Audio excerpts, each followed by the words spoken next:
Brother Tatapudi and his dear wife, pastor Tatpudi గారు ఆయన భార్యని అభిషేకించమని అడిగారు. as the senior pastors of this church. Lead పాస్టర్లుగా ఈ సంఘాన్ని అభిషేకించమన్నారు. So we are here ఈరోజు మేము ఇక్కడికి వచ్చి ఉన్నాము to pray over them and anoint them, వారిని ఈరోజు వారిని ప్రార్థన చేసి మేము అభిషేకిస్తాం. that they in their new role of leadership in this church, ఈ యొక్క సంఘములో క్రొత్త బాధ్యతలు నాయకత్వంలో వారు ముందుకు సాగుతారు. God, may the Lord richly bless them.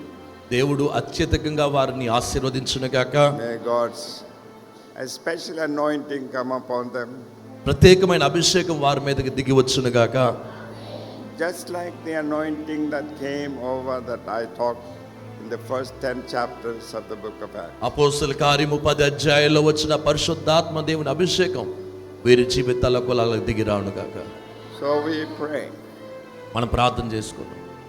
that God will anoint them, దేవుడు వారిని అభిషేకించినట్లుగా, that God will bless them, దేవుడు వారిని దీవించినట్లుగా, and they bless them to see the work of God grow. దేవుని యొక్క పని ఇంకనూ ఎదుగునట్లుగా, That thousands of souls will come to the knowledge of Jesus. వేల మంది ప్రజలు దేవుని యొక్క మందిరంలో చేర్చబడినట్లుగా. Hallelujah.